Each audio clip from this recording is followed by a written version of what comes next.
इस वीडियो में हम पढ़ेंगे हिंदी। स्टार्ट करते हैं समास से, तत्पुरुष समास से।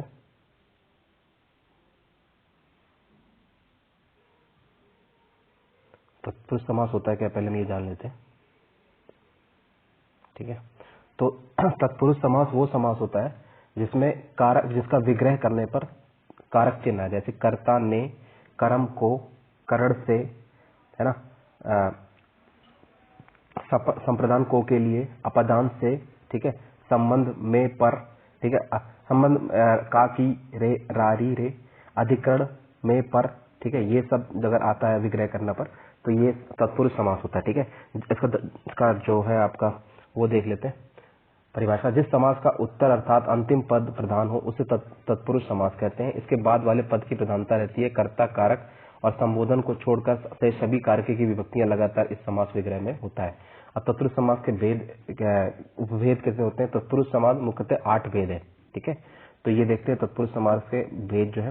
पहला है कर्म तत्पुरुष, कर्ण तत्पुरुष, संप्रदान तत्पुरुष, अपदान तत्पुरुष, संबंध तत्पुरुष, अधिकरण तत्पुरुष। ठीक है, और कर्मधार तो मैंने बताया आपको कि कर्मधार में जो है वो भी एक तत्पुरुष समास है, द्विगु भी एक तत्पुरुष समास है। ठीक है, तो कर्मधार में क्या होता है, जिसमें विग्रह करने पे हे, जो और के समान आए वो कर्मधार होता है। द्विगु में क्या होता है, संख्यावाचक जो पहला पद होता है वो संख्यावाचक होता है। ठीक है, तो कर्म में पहला हम देखते हैं कर्म तत्पुरुष को। ठीक है, कर्म तत्पुरुष में जिसका विग्रह करने पर कर्ता ने कर्म को, ठीक है, तो को आए, ठीक है, उसको कर्म तत्पुरुष कहते हैं। तो सुख प्राप्त, सुख को प्राप्त करने वाला, तो को आ गया, तो ये कर्म तत्पुरुष हो गया। पतित पावन, पतित को पवित्र करने वाला, ठीक है, ये हो गया आपका पतित पावन। फिर गगन चुंबी, गगन को चूमने वाला, को आ गया। गिरहट, गिरह को काटने वाला। अब पाकेट मार, पाकेट को मारने वाला। स्वर्ग प्राप्त, स्वर्ग को प्राप्त। ठीक है, अब इधर देखते हैं माखन चोर, माखन को चुराने वाला। फिर आता है कट, खोदना, काठ को खोदने वाला। गृहागित, गृह को आगत। चिड़ी मार, चिड़िया को मारने वाला। मोक्ष प्राप्त, मोक्ष को प्राप्त। तेल चट्टा, तेल को चाटने वाला। ठीक है, अब आते हैं तत्पुरुष समास पे। करण तत्पुरुष, कर्ता ने कर्म को करण से होता है, तो जिसमें से आ जाए वो करण तत्पुरुष होता है।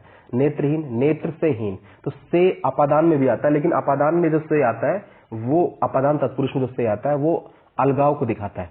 ठीक है, और ये जो है अलगाव को नहीं दिखाता। ठीक है, तो ये जो करण में से आता है ये अलगाव को नहीं दिखाता, उसमें से का मतलब अलगाव होता है।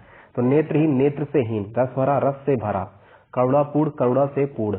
पद दलित, पद से दलित। मदांत, मद से अंध। तुलसीकृत, तुलसी द्वारा, से और द्वारा। ठीक है, से भी आ सकता है। कर्ता ने कर्म को करण से के द्वारा, तो तुलसी के द्वारा कृत। जल शक्ति, जल में सिक्त, उसके जल से सिक्त होगा ये। ठीक है, जल से सिक्त होगा। अकाल पीड़ित, अकाल से पीड़ित। मेच्छाधन, मेघ से आधन, आच्छन। ठीक है, तो ये आपका हो गया तत्पुरुष समास। और ये आगे भी ऐसे कुछ एग्जाम्पल है करण तत्पुरुष के। रोगग्रस्त, रोग से ग्रस्त। ठीक है, और उसके बाद है व्याधिग्रस्त, व्याधि से ग्रस्त। शोकाकुल, शोक से कुल। रोग पीड़ित, रोग से पीड़ित। शोकाग्रस्त, शोक से ग्रस्त। क्षुधा पीड़ित, क्षुधा से पीड़ित। ठीक है, फिर आते हैं संप्रदान तत्पुरुष। संप्रदान में क्या लिया आता है, के लिए आता है। ठीक है, संप्रदान तत्पुरुष में के लिए आता है। शिवपण, शिव के लिए अर्पण। ब्राह्मण, ब्राह्मण दक्षिणी, ब्राह्मण के लिए दक्षिणा। ठीक है, ब्राह्मण दक्षिणा का मतलब होता है ब्राह्मण के लिए दक्षिणा। देशभक्ति, देश के लिए भक्ति। मार्ग वय, मार्ग के लिए वय। रसोई घर, रसोई के लिए घर। विधानसभा, विधान के लिए सभा। ठीक है, सभावान, सभा भवन, तो ये होगा, इसका होगा सभा के लिए भवन। ठीक है, गौशाला, इसका होगा गो के लिए शाला। पुत्र शोक, पुत्र के लिए शोक। माल गोदाम, माल के लिए गोदाम। राह खर्च, राह के लिए खर्च। शिक्षालय, शिक्षा के लिए आलय।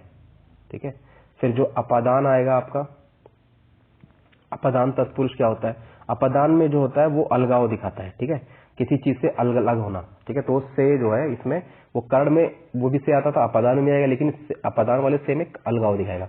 पदच्युत, पद से च्युत। ठीक है, धनहीन, धन से हीन। गृह विहीन, गृह से विहीन। चिंता मुक्त, चिंता से मुक्त, मतलब चिंता से अलग हो गया।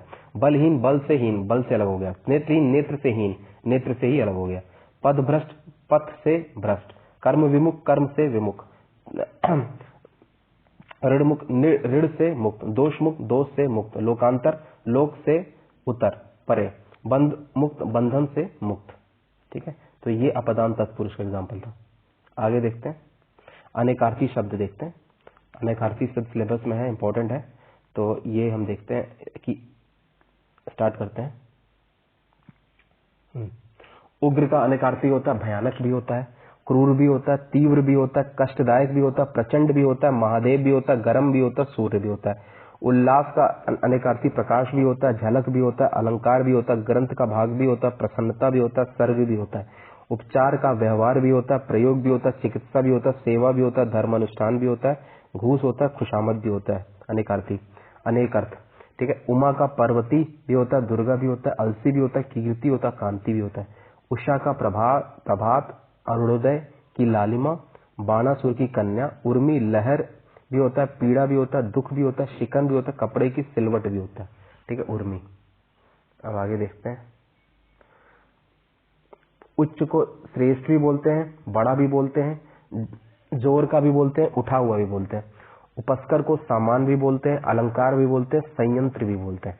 ठीक है, और ऋण को दायित्व भी बोलते हैं, उपकार भी बोलते हैं, कर्ज भी बोलते हैं, घटाना भी बोलते हैं, घटाने का चिन्ह भी बोलते हैं ऋण को। कनक को सोना भी बोलते हैं, धतूरा भी बोलते हैं, गेहूं भी बोलते हैं, पलाश भी बोलते हैं, खजूर भी बोलते हैं। करण को किरण, हाथ भी बोलते हैं, टैक्स भी बोलते हैं, सूंड भी बोलते हैं।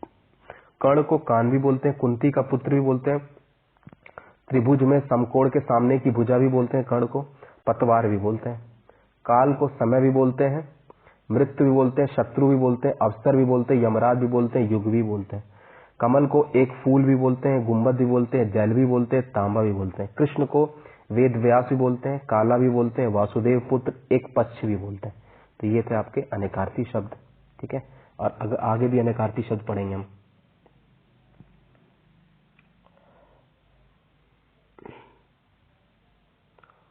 ठीक है, अनेकार्थी शब्द का मतलब होता है एक शब्द के अनेक अर्थ। ठीक है, तो उन सारे अर्थों को पढ़ेंगे। अंबुज को शंख भी बोलते हैं, ब्रह्मा भी बोलते हैं, कमल भी बोलते हैं, चंद्रमा भी बोलते हैं। अनंता को पृथ्वी भी बोलते हैं, पार्वती भी बोलते हैं, दूब भी बोलते हैं, पीपर भी बोलते हैं। अवतंस को भूषण भी बोलते हैं, मुकुट भी बोलते हैं, टीका भी बोलते हैं, माला भी बोलते हैं, थाली भी बोलते हैं, और मांग भी कहते हैं, और दूल्हा भी कहते हैं अवतंस को। ठीक है, अव्यक्त को विष्णु भी कहते हैं, कामदेव भी कहते हैं, शिव भी कहते हैं, प्रकृति भी कहते हैं, ब्रह्मा भी कहते हैं, अनुचरित भी कहते हैं, जीव भी कहते हैं, और प्रत्यक्ष भी कहते हैं। आत्मा को स्वरूप भी कहते हैं, ब्रह्म भी कहते हैं, सूर्य भी कहते हैं, अग्नि भी कहते हैं, और परमात्मा भी कहते हैं। आंख को नेत्र, दृष्टि, निगरानी, अंकुर कहते हैं। आश्रम को तपोभूमि, आश्रय स्थान, जीवन के 4 भागों में विभाजन होती कहते हैं। आतुर को उत्सुक भी कहते हैं, उतावला भी कहते हैं, कमजोर भी कहते हैं, और दुखी भी कहते हैं। ठीक है, आतुर को ये सारी चीज होती हैं। ठीक है, आम को मामूली भी कहते हैं, सर्वसाधारण भी कहते हैं, एक प्रकार का फल भी होता है। आकर को कोश भी कहते हैं, खान भी कहते हैं, स्रोत भी कहते हैं। आगम को ज्ञान भी कहते हैं, आगमन भी कहते हैं, शास्त्र भी कहते हैं। आचार्य को महापंडित भी कहते हैं, गुरु भी कहते हैं, विश्वविद्यालय का वरिष्ठ अध्यापक भी कहते हैं। आभ को चमक भी कहते हैं, पानी भी कहते हैं, शोभा भी कहते हैं। ठीक है, अब आगे देखते हैं।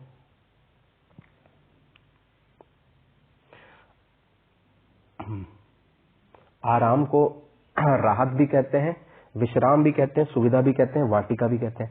आली को सखी भी कहते हैं, पंक्ति भी कहते हैं, मान्यवर भी कहते हैं। आन को दूसरा भी कहते हैं, हट भी कहते हैं, टेक भी कहते हैं, प्रतिज्ञा भी कहते हैं। इंदु को चंद्रमा भी कहते हैं, कपूर भी कहते हैं।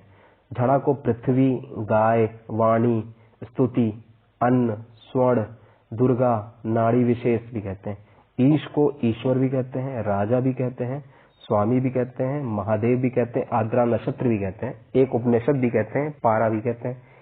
और इंद्र को श्रेष्ठ कहते हैं, बड़ा कहते हैं, देवताओं का राजा भी कहते हैं। ईष्ट को परमात्मा, समीपी, ध्येय, काम देवता। ठीक है, इतर को अंत्यज, पराया, नीच, इत्र भी कहते हैं। उगना को उदय होना, निकल आना, पैदा होना, प्रकट होना भी कहते हैं। आगे देखते हैं, एक शब्दों के लिए एक शब्द, एकांश मतलब एक शब्द बोलते हैं इसको, वाक्यांश के लिए एक शब्द। ठीक है, इसका पहला देखते हैं।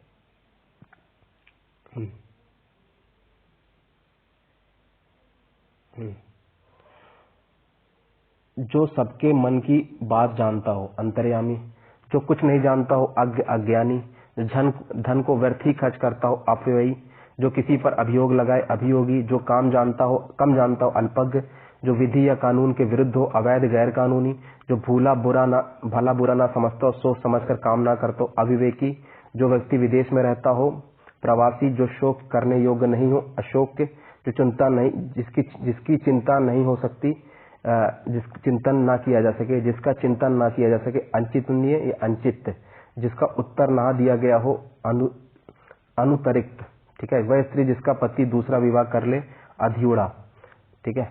जिसे बुलाया ना गया हो अनाहुत, परंपरा से चली आई हुई बात या कथा अनुश्रुति, बिना वेतन का अवैतनिक, एक एक अक्षर तक अक्षरशः, जिस पर अभियोग लगाया गया हो अभियुक्त, जिसके अंदर अर्थ